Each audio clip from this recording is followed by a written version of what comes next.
Assalamualaikum warahmatullahi wabarakatuh. Oke kelas, kita akan masuk ke bab atau subbab materi vektor ya. Vektor. Kenapa dikatakan vektor? Karena vektor ini mempunyai besar atau mempunyai nilai dan arah. Ya. Bedanya sama skalar, kalau skalar hanya mempunyai nilai atau hanya memulai besar saja. Misalnya massa beberapa kilogram, misalnya 10 kilogram dan seterusnya. Tapi kalau vektor selain besar juga mempunyai arah. Misalnya kecepatan sebuah benda 2 meter per sekon ke arah kanan atau ke arah kiri. Nah, itu termasuk vektor. Nah, penyelesaian vektor ini ada 3. Yang pertama adalah dengan metode grafis, yaitu dengan biasanya bentuk gambar, dan yang kedua adalah dengan metode jajaran genjang, dan yang ketiga dengan menguraikan vektor ya, menguraikan. Nah, yang akan kita bahas lebih banyak adalah dengan jajaran genjang dan menguraikan vektor, karena kalau grafis cukup dilihat gambarnya saja. Bagaimana dengan metode jajaran genjang? Dengan metode jajaran genjang nanti ada sudut yang diapit pada kedua gaya tersebut. Jadi misalnya ada vektor seperti ini, ada gaya ya, ada alfa di sini atau sudutnya, maka bisa ini ada F1 misalnya, ini F2 misalnya. Nah, ini bisa kita cari dengan metode jajaran genjang. Nih, resultannya berapa? Nah, untuk mencari resultan kita akan menggunakan rumus adalah akar dari F1 kuadrat tambah F2 kuadrat tambah 2F1 F2 kali cos alfa. Nah, ini rumus untuk mencari resultannya. Nah, di sini ada beberapa sudut. Ya, alfa itu menunjukkan dia sudut. Nah, kita harus tahu juga, sedangkan F di sini adalah gaya. Gaya pertama, gaya kedua. Jadi, cirinya kita menggunakan jajaran genjang ketika ada sudut yang diapit di sini. Ya. Nah, kita perlu tahu juga tabel untuk sudutnya 0 derajat, ini yang istimewa ya. 30 derajat, kemudian 45 derajat, 60 derajat sama 90 derajat. Jika dia adalah sin 0, maka hasilnya adalah 0, ini setengah, 45 setengah akar 2, setengah akar 3, dan 1.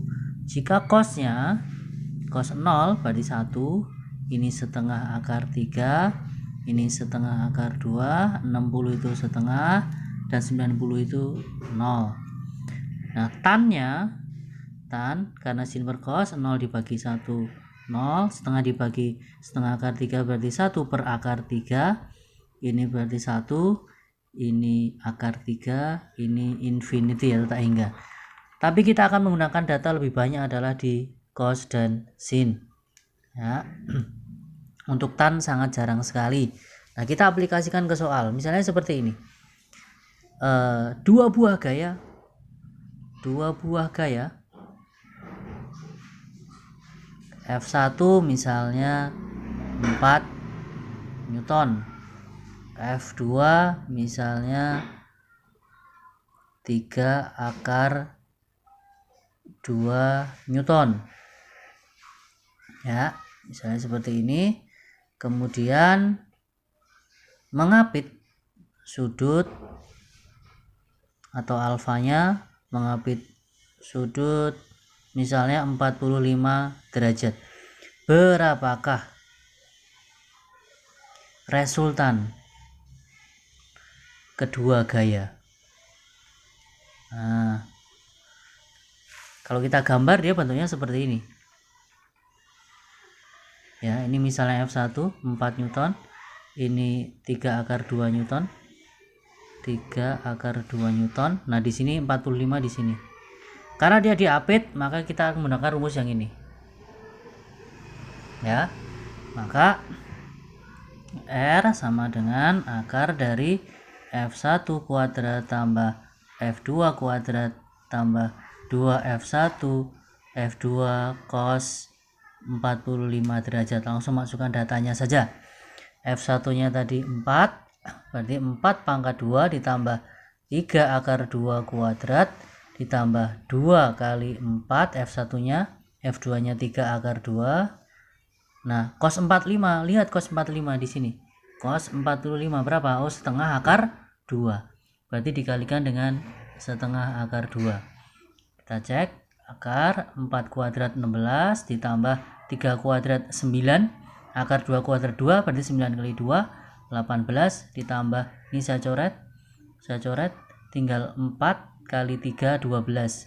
12 akar 2 ketemu akar 2, 2. Berarti 12 dikali dengan 2, berarti 24. Kalau kita total adalah akar dari 8 58. Nah, berapa akar 58? Bisa nggak dibagi 4 ini misalnya. 58 kita bagi 4 misalnya. Jadi dapat 1. Ini 4. Oh, nggak bisa. Ya, 18 nggak bisa. Ya udah, berarti akar 58. Nggak bisa. Itulah resultannya. Ya. Oke ya, kita lanjutkan nanti ke contoh berikutnya. Jangan lupa subscribe, like, dan nyalakan loncengnya.